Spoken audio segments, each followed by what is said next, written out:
¿Cómo estamos? Este nuevo live comenzando. Yo creo que el saludo de siempre de cualquier persona que se dedique al área de la salud, el saludo en estos momentos debe ser lavado de manos, distanciamiento humano y uso de las mascarillas.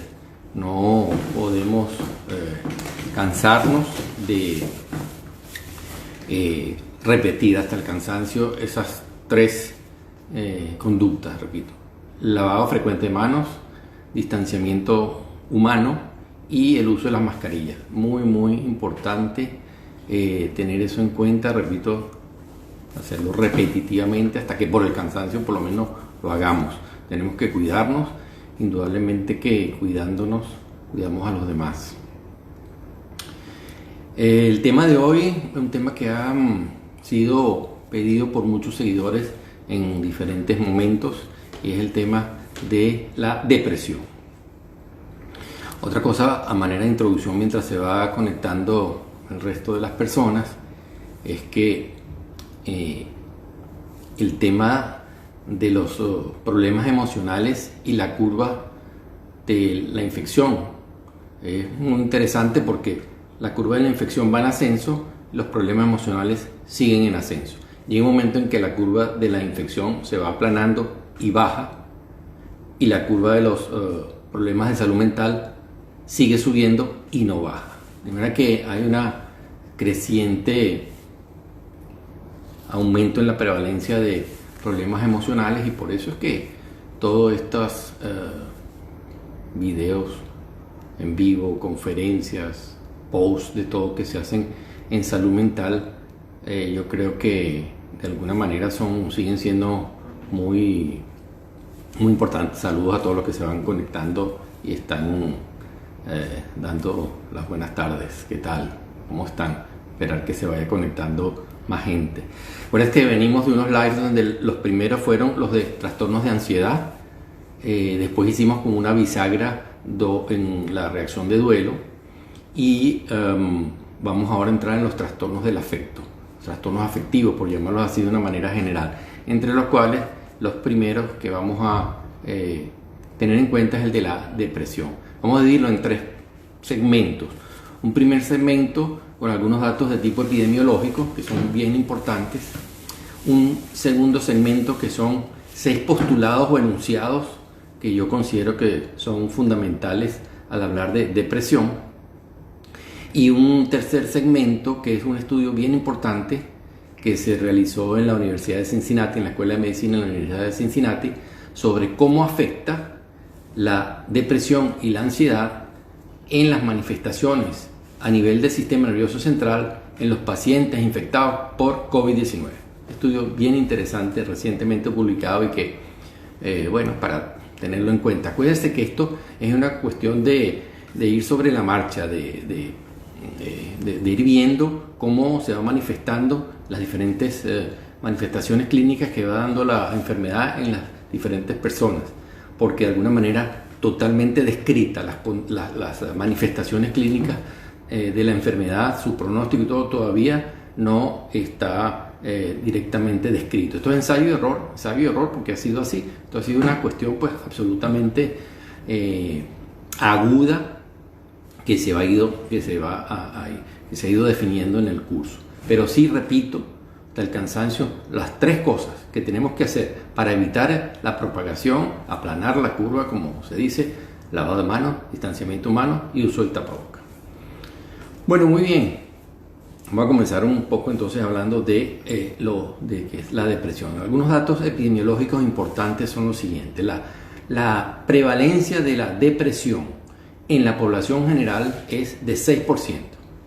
1 de cada 5 hombres y 1 de cada 7 mujeres va a tener en algún momento de su vida un episodio depresivo mayor. Vamos a hablar de lo que se llama la depresión mayor, que es cuando están todos los criterios clínicos necesarios para el diagnóstico completo. Entonces, 1 de cada 5 hombres y 1 de cada 7 mujeres va a tener, 1 de cada 5 mujeres y 1 de cada 7 hombres va a tener en algún momento de su vida un episodio depresivo. Es decir, que hay una ligera prevalencia mayor en el sexo femenino. En pandemia, eso sí está ya establecido, la prevalencia de depresión en la población general ha aumentado a 19%, igual que la prevalencia de depresión en pacientes con enfermedades crónicas. De manera que de 6%, que es lo normal en la población general de la depresión, actualmente en pandemia ha aumentado a 19%. Hay un grupo que es el Grupo de Salud Mental para las Américas, que hace constantemente evaluaciones por internet y cuestionarios sobre temas de salud mental. Y ellos han hecho una comparación de la prevalencia de depresión en el mes de enero y la prevalencia de depresión en el mes de mayo y junio. Con respecto a enero, la prevalencia de depresión para los meses de mayo y junio aumentó en un 457%. De manera que, por eso le digo yo que la segunda pandemia, y eso está claro por todas las personas que trabajamos en salud mental, tenemos dos pandemias en curso: la pandemia del COVID-19 y la pandemia de los trastornos de la salud mental. Y repito, la curva de la pandemia se aplana y baja, después con algunos picos en algunos países, pero la curva de los problemas de salud mental no se aplana ni baja, sigue en ascenso. 457% la prevalencia de depresión desde enero hasta los meses de mayo y junio por este grupo para la salud mental de las Américas, un grupo, como le digo, que por online, por las redes, hace constantemente, diariamente, monitoreo a través de cuestionarios de la salud mental. Entonces imagínense un aumento de 457%. Y les alarma algo particularmente importante, que es que la edad más predominante de la población que ha estado contestando estos cuestionarios y donde la prevalencia de depresión ha aumentado en ese porcentaje son los menores de 25 años. De manera que, fíjense en el problema que estamos para la depresión. Hace 10, 12, 15 años se decía que la depresión iba a ser el primer problema de morbilidad en el año 2020. Pues no lo sabíamos con tanta certeza, y mucho más ahora, pues que indudablemente esta pandemia ha precipitado la incidencia de la depresión en unas cifras alarmantes. Entonces, por eso que es bien necesario y bien importante todos estos recursos y conversatorios y vivos y grabaciones que se puedan hacer en función de los temas de salud mental, porque todos indudablemente que ayudan. Entonces, lo primero que le quería comentar un poco es estos datos de prevalencia, porque me parece que son importantes tenerlo en cuenta para tener una idea de que, en conclusión, definitivamente la incidencia y la prevalencia de depresión en los meses de pandemia ha aumentado vertiginosamente, cosa que, bueno, indudablemente pues muy delicada. Igual que los trastornos de ansiedad, entre los cuales el trastorno de estrés postraumático, los trastornos de pánico y la violencia intradoméstica y los trastornos del sueño, por supuesto.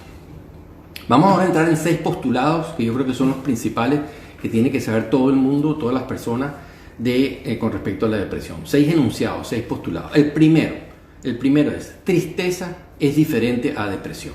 Eso es bien importante. Habíamos hablado cuando tocamos el tema del duelo, que las fases se las voy a recordar, un refrescamiento aquí: negación, rabia, tristeza, aceptación y aprendizaje. En el periodo de tristeza, ese duelo no bien resuelto se podría complicar en algún momento con depresión, pero la etapa de tristeza, el duelo, no es depresión, eso es tristeza. Y la tristeza es una emoción básica, es una de las 6 emociones básicas. Las emociones básicas son tristeza y alegría, miedo y rabia, asco y sorpresa. Esas son las emociones básicas. ¿Qué quiere decir emociones básicas? Que todo un ser humano las tiene, que tienen un correlato facial. Es decir, se llaman las emociones básicas del ser humano. Cada una de esas, tristeza y alegría, rabia y miedo y asco y sorpresa, tienen un correlato facial. Y bueno, se dice que son un poco adaptativas en el sentido de que prelenguaje, preverbal, era un medio de comunicación, porque cada una de esas emociones, repito, tiene un correlato facial que se manifiesta abiertamente. Si no, pónganse a gesticular ustedes, lo pueden hacer ahorita, yo no lo voy a hacer, pero pónganse a gesticular ustedes cómo es la facie de alguien con depresión, con rabia, con miedo, con sorpresa, con asco. Todas son muy diferentes y muy expresivas. Entonces, bueno, la tristeza es una emoción básica. La depresión es un síndrome, un conjunto de síntomas y signos de diferentes causas, de diferentes etiologías, y donde la tristeza es un síntoma, pero la depresión es un síndrome, es una enfermedad, y la tristeza es uno de sus síntomas, uno de los criterios. Ahora, ¿cuál es el tipo de tristeza que vamos a definir en la depresión? Tiene sus características. Vamos a pasar ahora a lo que sería la etiología de la depresión. Y la etiología es muy variada, porque como le dije, es un síndrome de diferentes causas y condiciones que se manifiestan con criterios bien definidos. Podemos tener depresión desde un manejo disfuncional del estrés como complicación de un duelo. Tenemos antecedentes genéticos y familiares. Hay familias donde hay trastornos depresivos en uno de los miembros y ese es un terreno indudablemente fértil para que varios de los miembros tengan depresión. El paciente con enfermedades crónicas, ya le dije que el porcentaje de la prevalencia de depresión en pacientes con enfermedades crónicas es más alta que en la población general, como en un 20%. Constitucional, traumas en la infancia, personalidad, la manera de abordar el estrés y los cambios de vida, todo eso son predisponentes para la depresión, y una persona puede tener un episodio depresivo con desencadenantes o sin desencadenantes, y esto es lo bien importante, esto es muy importante, porque puede haber una persona que no tenga ningún desencadenante aparente y el componente biológico de desequilibrio de los neurotransmisores en su organismo le produce una depresión, y eso lo vamos a ver también un poco más adelante, donde siempre hay un desequilibrio de neurotransmisores que debe ser tratado químicamente. Eso es parte del 50% del tratamiento de la depresión, que lo vamos a ver también más adelante. Pero lo que quiero dejar claro es: una persona puede estar deprimida existiendo un desencadenante, existiendo un manejo disfuncional del estrés, existiendo un periodo prolongado crónico de angustia, y poder entonces sí, uno más o menos decir, tiene la lógica que esta persona se deprima. Pero puede una persona también deprimirse sin ningún desencadenante aparente por la disfunción de los neurotransmisores, disfunción biológica que tiene, y que sin embargo por supuesto no está bajo su control. Entonces eso es lo que primero tenemos que entender, y lo voy a repetir también luego como otro de los postulados, que la persona no se deprime porque quiere. Nadie le gusta estar deprimido, nadie quiere estar deprimido. Mira que me estoy adelantando ya a otro de los postulados, que es nunca decirle a una persona deprimida: pon de tu parte, porque no es de poner de su parte, es una enfermedad, es un síndrome, como ya repetí, que tiene múltiples causas y condiciones y varias manifestaciones clínicas. Entonces, este es el segundo postulado: la depresión es una enfermedad y como tal tiene que ser diagnosticada y tratada adecuadamente. Tiene un diagnóstico, un tratamiento y un pronóstico. Primer postulado: la tristeza es diferente a la depresión. Segundo enunciado o postulado: la depresión es una enfermedad y como tal tiene que ser diagnosticada, tratada adecuadamente y tiene un pronóstico variable. Ahora, vamos entonces a entrar en los criterios ya de la depresión. Como les dije, el primero, tristeza. ¿Pero qué tipo de tristeza? Es lo que se llama la tristeza patológica, y es una tristeza que se caracteriza por estar la persona triste la mayor parte del día durante por lo menos 2 semanas. Durante 2 semanas, triste la mayor parte del día por lo menos durante 2 semanas. Y un segundo pilar, un segundo pivote de los criterios de la depresión, que sería la anedonia. La anedonia quiere decir que es la pérdida de interés y del disfrute de las actividades que previamente eran placenteras. Entonces, tristeza con las características que ya hemos dicho, y o anedonia, tiene que estar presente por lo menos uno o los dos criterios para uno poder pensar en diagnosticar un episodio depresivo mayor.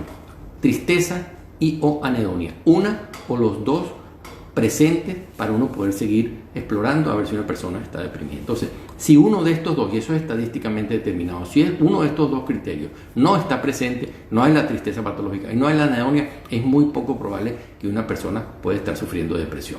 Ahora, aparte de estos, uno, repito, o los dos, tiene que haber otra serie de criterios más que los voy a enumerar a continuación.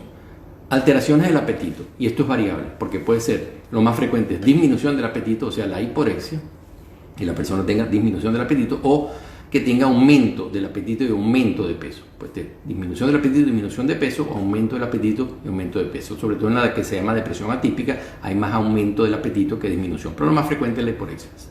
Cuarto, insomnio o hipersomnio, o sea, trastorno del sueño. Los trastornos del sueño, igual que el apetito, puede ser o en más o en menos.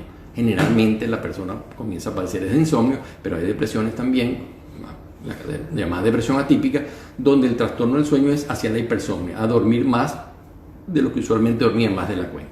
Después, desde el punto de vista psicomotor, lo más frecuente es la agitación, pero también puede haber enlentecimiento psicomotor. Desde el punto de vista de lo motor, de lo psicomotor, puede haber o enlentecimiento o agitación. Hay también, desde el punto de vista de la energía y disminución de la energía y fatigabilidad, hay sentimientos de culpa y minusvalía. Es impresionante cómo en la depresión la gente tiene un recuento vívido y clarito de todo lo mal y todo lo malo y todo lo triste que le ha pasado en su vida. Entonces el pensamiento, lo cognitivo fundamentalmente en la persona deprimida está basado en todas las culpas, lo triste, lo mal, la desgracia que le ha pasado. Es impresionante cómo se desvía el pensamiento, lo cognitivo hacia solamente ese contenido. Disminución de la concentración e indecisión en cuanto a las funciones cognitivas. El paciente con depresión se pone indeciso y disminuye la concentración.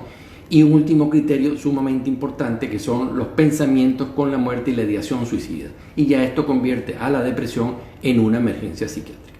Entonces vamos a concretar. Necesitamos uno o los dos de los primeros pivotes que dijimos, de los primeros criterios, que son la tristeza patológica y la anedonia, y después 5 de los 9 estos que hemos enumerado, que los voy a repetir rápidamente. La tristeza patológica, la anedonia, los trastornos del apetito, los trastornos del sueño, los trastornos de la psicomotricidad, la energía, la pérdida, la fatigabilidad, la pérdida de energía, los sentimientos de culpa y los pensamientos negativos, la disminución, lo cognitivo, la disminución de la concentración y la indecisión, y los pensamientos con la muerte y la ideación suicida. Y esto nos lleva al tercer postulado o al tercer enunciado. Toda persona con diagnóstico de depresión mayor tiene algún grado de riesgo suicida. Y esto se ha visto en muchas estadísticas hasta los momentos, que esto de la pandemia también ha producido un aumento en las conductas suicidas. Siempre hay una discusión un poco a nivel, incluso cuando uno habla de esto a nivel universitario o con los alumnos, de hablar del suicidio o no en depresión. Porque hay algunas personas, no sé todavía si lo piensan, que bueno, que hablarle a una persona deprimida del suicidio es así como, oye, peligroso, no le estarás como dando la idea. Todo lo contrario, todo lo contrario. Cuando una persona está deprimida, y eso los médicos lo tenemos que hacer, tenemos que preguntarle si ha tenido pensamientos con la muerte o pensamientos de suicidio. Por supuesto, todo depende de cómo se lo preguntemos y la manera en cómo se lo preguntamos. Y yo se los voy a decir, como se lo digo a los alumnos y como se lo digo a los médicos de formación. ¿Cómo vamos a preguntar eso? Tenemos que ser delicados a preguntarlo. Pero se pregunta de la siguiente manera. En esta situación tan mala en la que usted se siente, ¿ha tenido frecuentemente pensamientos con la muerte? Y eso hay que investigarlo, porque indudablemente, como les dije, eso convierte a la depresión en una emergencia psiquiátrica. Es característica clínica, criterio diagnóstico, que la persona con depresión tiene pensamientos con la muerte e ideas suicidas. Y eso en todo paciente con depresión hay que estarlo vigilando, hay que estárselo preguntando. Hago mucho énfasis en esto porque, igual que al principio les hablé sobre algunas cifras de prevalencia de la depresión, la prevalencia y la incidencia de suicidio en esta pandemia, en los meses de marzo a junio, ha ido en aumento. Ha ido en aumento, varias causas por la depresión. No todo suicidio se comete por los pacientes deprimidos, porque de alguna manera el paciente psicótico con alucinaciones, fonemas imperativos, también puede de alguna manera presentar conducta suicida. Los pacientes con ansiedades muy extremas pueden presentar conducta suicida. Pacientes con problemas de personalidad, rabia y abuso de sustancias pues también tienen conductas suicidas. Pero en depresión siempre esto lo tenemos que evaluar. ¿Cómo lo preguntamos? Ya se los dije. ¿Cómo lo evaluamos? Ahí, digamos, de manera gradual, porque el peligro es diferente. No es lo mismo que una persona diga que la vida no tiene sentido, que ya no tiene el mismo sentido para ella, pero que en ningún momento ha pensado cometer ningún hecho contra ella, que tiene ideas ocasionales de suicidio, sí, de muerte, pero que por supuesto que nunca lo haría, que de alguna manera eso no está dentro de su planes, pero que sí tiene esas ideas y esa conducta. Ideas frecuentes, que eso le viene muy frecuentemente, pero no tiene ninguna intención suicida, ya eso es un grado un poquito mayor. Ideas frecuentes, pero con la posibilidad de perder el control. Una persona con depresión va a tener ideas de suicidio más frecuentes, menos frecuentes, pero si una persona con depresión tiene ideas suicidas frecuentes y tiene temor de que pudiera como que perder el control, ya ese es un grado de riesgo mayor. Desea hacerse daño, desea matarse, pero no lo ha planificado, pero ya hay un deseo manifiesto, por supuesto que ya eso es un grado mayor. Hay una planificación suicida y o ha cometido anteriormente algún tipo de conducta suicida. De manera que siempre, repito, esto quiero ser muy enfático, en el paciente con depresión tenemos que explorar, particularmente los médicos, ya no los psiquiatras, los especialistas, sino dada la prevalencia hoy día en la pandemia, todos los médicos tienen que estar en la capacidad de diagnosticar adecuadamente la depresión y explorar el riesgo suicida, porque eso implica pues tomar acciones para cuidar a esa persona. Impresionante lo siguiente: a medida que la depresión va mejorando, los pensamientos de culpa, de minusvalía, de ideas con la muerte, de suicidio van desapareciendo. Esto es así de una manera objetiva. A medida que la depresión va mejorando y el humor, por supuesto, va mejorando y el tratamiento va siendo efectivo, pues estos pensamientos de alguna manera van aislándose también y luego pues no están más allí. Yo comparo mucho con una imagen: la depresión es como tener unos lentes y los cristales están grises, los cristales están absolutamente grises. Entonces, esta es la mejor definición de depresión. Estos cristales grises, opacos, usted ve todo bajo el color gris. De manera que lo bonito, lo bello, como un amanecer, las cuestiones bonitas de la vida por las que vale la pena vivir, bajo el cristal de la depresión usted los ve oscuros, los ve gris. A la medida que la depresión va mejorando, ese cristal se va aclarando y usted vuelve a ver las cosas como son. No todas bonitas, pero las bonitas, las no tan bonitas, no tan bonitas. Pero durante la depresión todo se ve gris. De manera que por eso es que la persona se siente tan mal, porque nadie indudablemente quiere sentirse así de mal. Entonces tenemos claro ya los que dijimos, los criterios ya de diagnóstico de la depresión, la evaluación del riesgo suicida, que es muy importante, cómo lo preguntamos, cómo lo evaluamos de manera gradual. Y estos son, digamos, los tres primeros enunciados o criterios fundamentales en cuanto al diagnóstico de la depresión. El postulado 1, que la tristeza es diferente a la depresión, que la depresión es una enfermedad y como tal debe ser diagnosticada y tratada adecuadamente, y los riesgos suicidas. Y vamos ahora a otros tres postulados que son respecto al tratamiento. El tratamiento de la depresión fundamentalmente yo lo englobaría en tres cosas principalmente. Primero, psicoeducativo. Lo psicoeducativo es importante porque una vez que el paciente comprende un poco de qué se trata y sobre todo también los familiares, eso baja muchísimo la tensión y le baja mucho la culpa al paciente. Porque, ¿qué es lo primero? Y este es el postulado número 4, de que nunca le diga a una persona con depresión: pon de tu parte. Porque por supuesto que nadie, esto no es de poner de la parte de uno, porque nadie se quiere sentir deprimido, a nadie le gusta estar deprimido, por supuesto. Entonces, decirle a una persona deprimida, que ya hemos visto porque se lo he descrito cómo se siente, cómo ve las cosas, decirle: bueno, pero pon de tu parte, o yo no creo en depresiones, uno se deprime porque uno quiere, a esa persona además de depresión le estamos inoculando culpa. Entonces, si sentirse deprimido ya es un gran malestar, deprimido y con culpa, imagínese usted cómo se siente. Entonces, postulado número 4, y de aquí en adelante todos los que ahorita están en vivo o después puedan ver este micro, nunca más le digan a una persona con depresión: pon de tu parte, porque no se trata de poner tu parte. Ya vimos que hay una cantidad de situaciones, causas y consecuencias de situaciones en la vida que pueden llevar a la depresión, o simplemente un desarreglo bioquímico, y usted puede tener todo en la vida y tener de todo y estar muy bien, y el desequilibrio bioquímico le puede producir a usted todos estos criterios clínicos que hemos descrito. De manera que postulado número 4, enunciado número 4, nunca le diga a una persona con depresión: pon de tu parte. Absolutamente prohibido. Y es un compromiso que los que están en vivo conmigo aquí tienen que hacer, o lo que lo oigan después. No se le puede decir a una persona con depresión eso. Hay un desequilibrio bioquímico, 50% del tratamiento es químico, luego psicoterapéutico, como todo lo que hemos hablado en psiquiatría, pero el desequilibrio bioquímico no está en manos de la persona que está deprimida. Nadie quiere sentirse así. Postulado número 5, vamos ya con el tratamiento antidepresivo. Y esto es muy importante, sobre todo, bueno, porque los médicos no especialistas quizás a veces, cuando ven que uno pone el tratamiento antidepresivo por el tiempo que lo pone, a veces lo cuestionan, pero en cuanto al tratamiamiento antidepresivo hay dos postulados fundamentales. Primero, ningún antidepresivo comienza a hacer efecto antes de 15 días. Y esto aquí es bien complicado porque usted le va a poner, usted diagnostica a una persona con depresión hoy Usted le pone el tratamiento hoy y antes de 15 días esa persona no va a mejorar. Ningún antidepresivo en el mundo empieza a hacer efectivo antes de 15 días. En esos 15 días, la contención, el acompañamiento, el apoyo es lo que es importante, hasta que progresivamente, de alguna manera, empieza a hacer efecto antidepresivo. El sueño se puede mejorar precozmente, cierto malestar físico, que la persona, sobre todo esta parte psicoeducativa, que entienda que esto es una enfermedad y no está en sus manos, entonces se le disminuye la culpa y se siente un poquito mejor, pero el humor no va a empezar a mejorar antes de 15 días.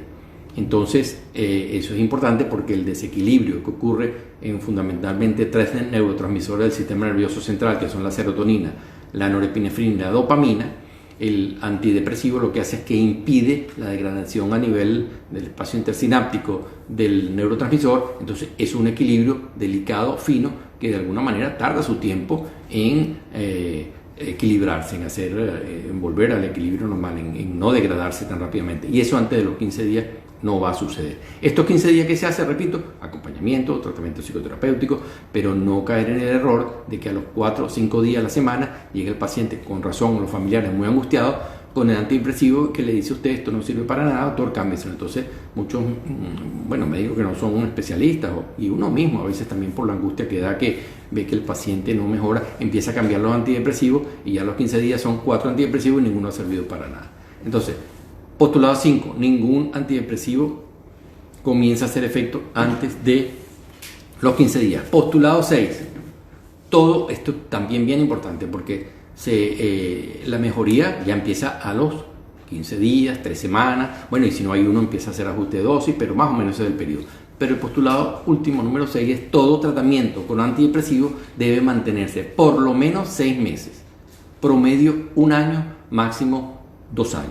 Pero antes de 6 meses, si usted quita el tratamiento con antidepresivo, entonces las posibilidades de que usted tenga una recaída son del 75%.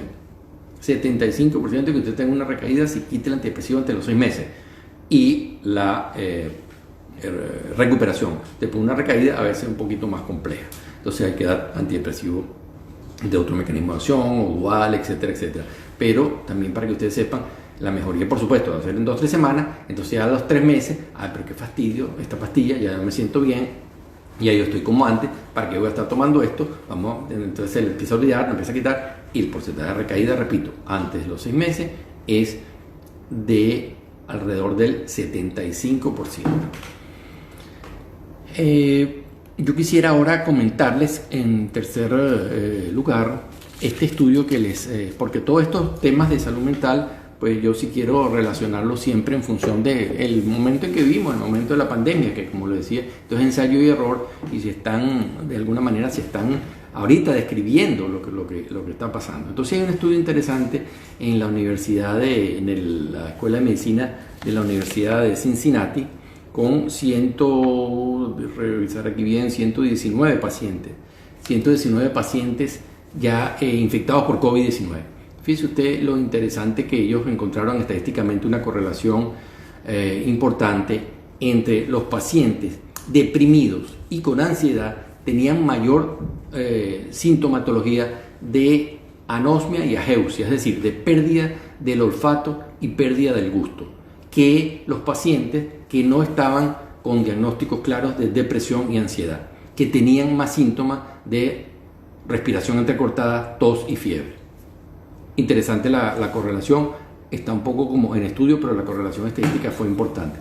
Tienen una hipótesis de que, bueno, son los quimiorreceptores a nivel nasal que en depresión también se alteran, en pacientes con depresión, sobre todo de edad un poco avanzada, donde en depresión ya hay alteraciones del olfato y del gusto. Pero bueno, ellos encontraron una correlación bien importante, repito, en 119 pacientes con cierto predominio a los de mayor edad, en donde los síntomas fundamentales a nivel del sistema nervioso central de la infección por COVID eran anosmia y ageusia, es decir, pérdida del olfato y pérdida del gusto, pero correlacionaban muy alto estadísticamente con depresión y ansiedad. Los pacientes con depresión y ansiedad que estaban infectados por COVID eran los que más tenían como síntoma a nivel del sistema nervioso central pérdida del olfato y pérdida del gusto. interesante esa correlación y está pues todavía en estudio.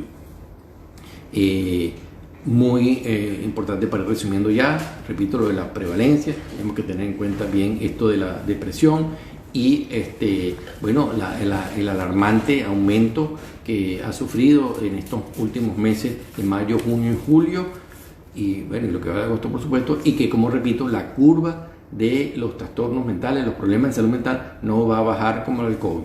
Entonces, con la del COVID, mascarilla, aislamiento humano, lavado de manos frecuente, y con la de salud mental, pues protegerse, estilo de vida sano, cuidarse indudablemente, eso implica buena alimentación, ejercicio, actividad física adecuada, buen sueño, actividades sociales. Haremos un live después un poco más de estos aspectos de cuidado. ¿Alguna pregunta por aquí? Si quieren pueden compartir opiniones, preguntas, pero hay una pregunta que este es un tema, ¿en el embarazo se puede consumir antidepresivos? Bueno, esta es la pregunta o el debate o el tema. Este es el tema de todos los congresos de psiquiatría. Este es el tema de absolutamente todos los congresos de psiquiatría. Y la respuesta es sí, pero en conjunto con el obstetra. En conjunto con el obstetra. Hay situaciones y casos en donde sí, y determinados antidepresivos en donde sí se pueden consumir en el embarazo, porque es mucho mayor el riesgo de la depresión en un embarazo que los posibles efectos sobre el bebé, el feto, el bebé, del uso de antidepresivos. Hay antidepresivos hoy día que se pueden consumir sin ningún tipo de problema en el embarazo. ¿Cómo lo hago yo? En conjunto con el obstetra. ¿Estamos de acuerdo? El obstetra, estamos de acuerdo, por supuesto, el paciente, la paciente en este caso, una mujer embarazada, y de alguna manera los riesgos, beneficios, sí, pero este es el debate de todos los congresos de psiquiatría. ¿Cuál es el antidepresivo menos peligroso? ¿Cuál es el más peligroso? ¿Y qué es lo que pasa aquí? Que no se pueden hacer estudios de que, bueno, vamos a agarrar un grupo embarazada y le ponemos antidepresivo en otro grupo que no, bueno, y se va viendo los efectos sobre el feto. No se puede hacer porque desde el punto de vista ético no es posible.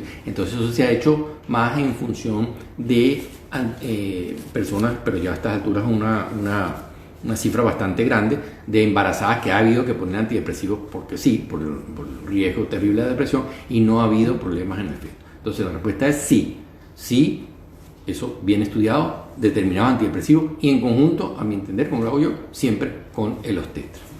¿Cómo hacer ejercicio si estamos en espacios muy confinados, doctor?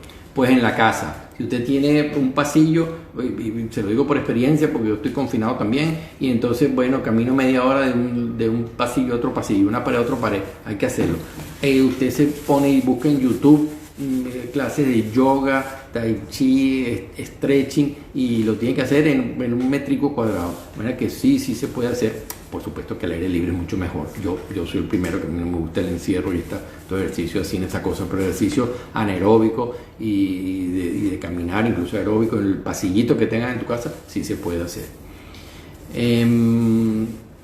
¿Qué más tenemos por aquí? A ver, Jenny, saludos Jenny. El niño puede mostrar síntomas de depresión a partir de qué edad si la madre es depresiva. Bueno, acuérdate también que la parte de herencia, yo dije, es muy importante, pero no es condenatoria. Los genes no son condenatorios, está la epigenética. Tú tienes la herencia, es verdad, pero la epigenética, que es la relación, vamos a decir así, de los genes con el ambiente, es modificable. Es modificable indudablemente que tenga la genética, pero si el niño está en un ambiente adecuado, sabemos que hay una herencia de depresión, pero bueno, el manejo del estrés, la angustia, digamos los factores que pueden desencadenar a que esos genes se despierten de la depresión, si los manejamos adecuadamente, pues no necesariamente, como digo, la depresión, los genes, la genética es condenatoria. Hay depresión infantil, hay depresión en el adolescente. A propósito de esta pregunta, yo quiero hacer también una observación más que a lo mejor... bueno, y aquí la están preguntando. ¿La depresión en adolescentes también implica el uso de antidepresivos? Bueno, a eso iba. Carlos García, gracias por tu aclaratoria porque eso se me pasó. Mira, hay dos picos de suicidio. En depresión hay dos picos de suicidio en cuanto a edades. Uno es la adolescencia, que lo hace por impulso. El suicidio en adolescentes es por impulso. El adolescente no deja una carta agradeciendo o culpando en casos de agresiones, o perdonando también. Las cartas del suicidio son muy muy variada. El adolescente lo hace por impulso. Mira, un momentico, ya ven, me voy a zumbar y me zumbo. Entonces, primer pico en adolescencia, segundo pico en el anciano. El anciano por las pérdidas, por la soledad, por la enfermedad, etcétera, etcétera. Ya no se llama anciano, el paciente de edad avanzada, de tercera edad, podemos decirlo así. Sí lo hace una cosa más consensuada, más pensada, deja una carta, etcétera. Pero los dos picos de suicidio importantes son adolescentes y senectud, ancianidad. Pero la pregunta concreta es, ¿la depresión en adolescentes también implica el uso de antidepresivos? Sí, pero no todos. Hay reportes, por ejemplo con paroxetina particularmente, que pareciera aumentar el riesgo de suicidio en adolescentes. Sin embargo, eso está discutido porque la depresión, como ya dije, por sí tiene un riesgo de suicidio. Que entonces fue por el antidepresivo que se suicidó. Bueno, eso es relativo. Pero sí, es conveniente usar en adolescentes antidepresivos. Hay determinados antidepresivos que son más específicos para adolescentes y tomando en cuenta esto un poco de algunos reportes que dicen que en adolescentes que se le da antidepresivo el riesgo social aumenta más. Bueno, eso es relativo. También yo digo que se decía, porque tampoco es tan así, que el mayor riesgo suicida en una persona con depresión es cuando el antidepresivo empieza a hacer efecto, porque ahí es que tiene la fuerza y la fuerza como para cometer el suicidio. Sin embargo, yo creo que es la depresión la que tiene el riesgo. Si un paciente está en muy alto riesgo de suicida con antidepresivo o sin antidepresivo en algún momento, pues pudiera hacerlo y eso hay que tenerlo en cuenta para evitarlo, porque como dije, la medida en que van pasando los síntomas, ese riesgo, esos pensamientos van desapareciendo. Hay algunas otras preguntas por aquí. ¿Cómo animar a alguien con depresión a que se trate si se niega? Mire, ponerle un ejemplo de que esto es como un dolor que usted tiene físicamente. Usted puede pasar su dolor físico a pelo, como digo yo, a pelo, y lo aguanta y usted cargará con su dolor. Pero si hay el alivio, si hay el tratamiento, si se puede estar mejor, bueno, indudablemente que vale la pena que lo considere, porque de alguna manera hay esa opción, que pruebe. Nada va a perder comprobar de repente el tratamiento en verdad lo mejora, y cuando empieza a sentir la mejoría, definitivamente va a agradecer que usted se lo dijo. Eso igualito, la misma pregunta: ¿cómo hacer entender a una persona con depresión que necesita tratamiento profesional? Bueno, un poco lo que yo le decía al principio, es una enfermedad. Esto no es que tú te deprimes porque tú no eres suficientemente bueno, inteligente, hombre, lo que sea, sino que de alguna manera esto es una enfermedad. Esto igual que si te da una diabetes, esto no está en tus manos, esto tiene una ayuda, esto está bien descrito, bien definido, hay una alteración bioquímica, hay una alteración de neurotransmisores a nivel del sistema nervioso central. Esto no está en tus manos, esto tiene un tratamiento. Con ese argumento yo creo que, bueno, la persona puede irlo considerando. ¿Qué tipo de exámenes se hacen para saber que la depresión es orgánica? En todo paciente con depresión o en todo paciente en todo paciente con cualquier alteración a nivel mental, tiene que hacérsele un buen chequeo médico primero. Hay enfermedades cuya primera manifestación, enfermedades médicas cuya primera manifestación también puede ser depresión, problema a nivel del sistema nervioso central, tumores, problemas hepáticos, etcétera. La primera manifestación a veces puede ser depresión. Entonces siempre hay que hacer un chequeo médico general. ¿Qué exámenes? Un chequeo médico general. Se puede hacer su examen en laboratorio, una buena historia clínica, un examen físico, puede hacerse algún estudio de imágenes a nivel del sistema nervioso central, descartar lo grueso y comenzar el tratamiento. Acuérdense que la depresión en enfermedades crónicas aumenta del 6 al 20%, y en pandemia estamos en 20%, ¿verdad? Que estamos como la prevalencia de depresión como en enfermedades crónicas. ¿La depresión puede llevar a ataques de pánico, a tener ataques de pánico? Sí, la comorbilidad de depresión con trastorno de ansiedad y particularmente pánico es altísima, sí, y viceversa. La comorbilidad de depresión con trastorno de ansiedad, la comorbilidad de trastorno de ansiedad con depresión es muy alta, sí, claro que sí. Y dentro de la depresión con agitación psicomotriz, pues muchas veces el ataque de pánico es la regla. Depresión, relación entre alcoholismo crónico y depresión, otra comorbilidad importantísima, el consumo de sustancias. Otra comorbilidad importantísima de la depresión es el consumo de sustancias, alcohol y droga, porque es tan malo lo que se siente que a veces se toma el alcohol como forma de estar mejor, pero a la vez no la mejora, sino la complica. Nos pone otro problema que puede ser el alcoholismo. Si los padres se niegan a la medicación del joven, ¿puede mejorar con solo psicoterapia. Mire,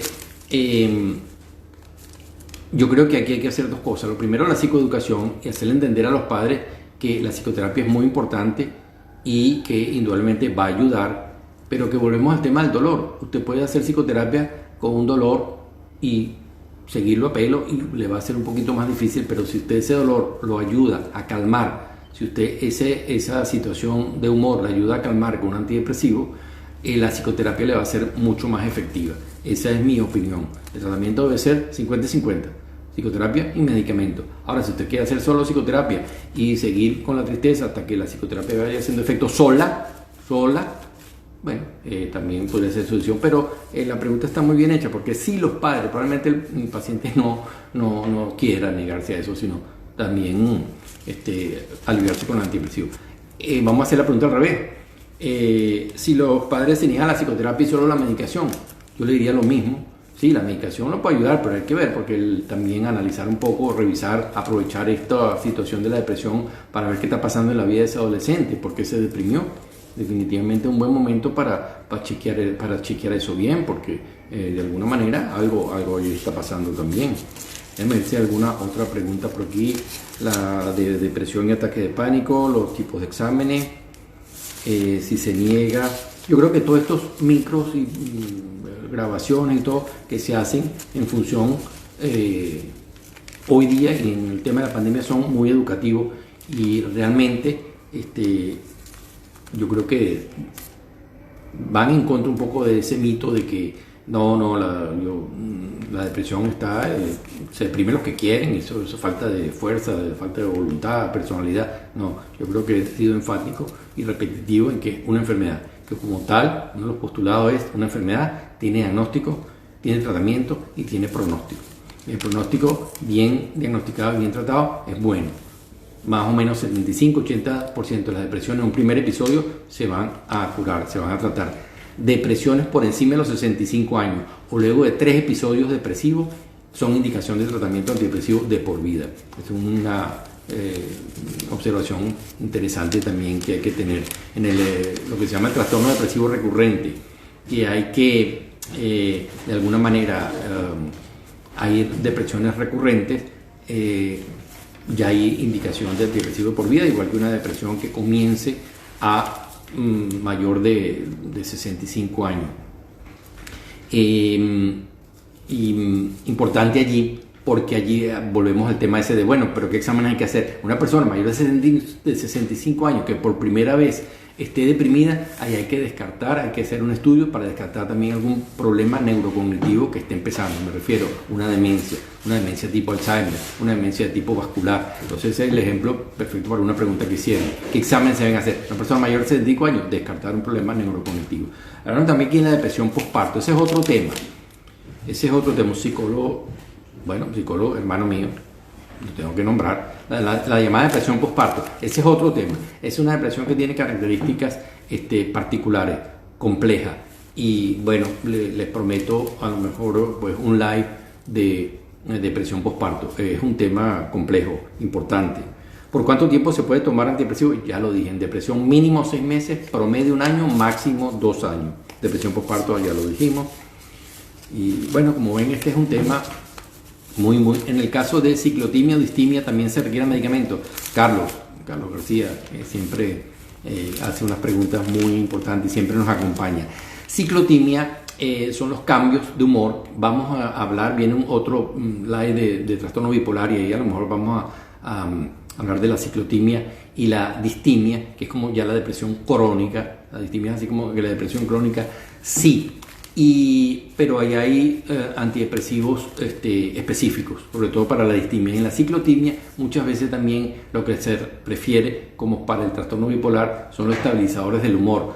Pero esa es una discusión importante y uno tiene que ir viendo cada paciente en particular. No hay como tampoco esos dogmas así tan enfáticos en que de alguna manera lo podamos generalizar, cada caso en particular, pero distimia y ciclotimia, en el tema farmacológico hay que ver con cuidado porque hay algunos estudios que prefieren unos antidepresivos en cuestión de efectividad que otros, e incluso estabilizadores del humor. ¿Qué pasa si toma antidepresivo por 10 años? Una persona de 65 años que por primera vez tenga una depresión, que se descarte demencia, ya tiene que tomar antidepresivos de por vida. En episodios depresivos recurrentes también. Hoy día los antidepresivos tienen muy pocos realmente efectos colaterales. Al mantener la serotonina estable en el sistema nervioso central, son neuroprotectores. Entonces te protegen incluso con el Alzheimer. Hoy en día incluso hay protocolos que en Alzheimer o en la demencia multiinfarto, como coadyuvante del tratamiento, memantina, donepezil o ribastimina, lo que sea, se ponen antidepresivos porque tienen efecto neuroprotector. De manera que los antidepresivos hoy en día, ¿qué pasa? Se toman por 10 años, si tienen indicación, no pasa ningún efecto negativo a largo plazo. Me faltaba otro problema, lo de 10 años, ya les dije. Que les pongo el ejemplo, porque muchas veces, doctor, pero 2 años, ¿cómo es posible? ¿Cómo voy a tomar yo esto por tanto tiempo? O de por vida, si tengo indicación. Yo le pongo un ejemplo muy claro. Y si usted es hipertenso, ¿por cuánto tiempo va a tomar antihipertensivo? De por vida, porque si no me va a dar un ACV. Bueno, igual le pasa con antidepresivo, no lo puede dejar. María Carolina, una infectóloga, caramba, aquí los infectólogos los felicito. Yo creo que dentro de los médicos de salud mental, los infectólogos tienen hoy día un trabajo muy, muy complicado. Ahí está la gran amiga María Carolina. Tenemos que hacer un live también del personal de salud mental, la psicopatología hoy día, los problemas de salud mental en los trabajadores de la salud mental, particularmente los infectólogos, gran compañera del hospital universitario, y un gran abrazo. Yo creo que lo mejor para cerrar este live fue el saludo a María Carolina. Bueno, vamos a dejarlo ya por aquí. Les avisaré para un nuevo live que probablemente vamos a seguir con estos temas de los trastornos del afecto. Muchas gracias por la compañía. Cuídense mucho y, a riesgo de ser repetitivo y fastidioso, lavado frecuente de manos, uso de mascarilla y distanciamiento humano. Muchas gracias y cuídense mucho.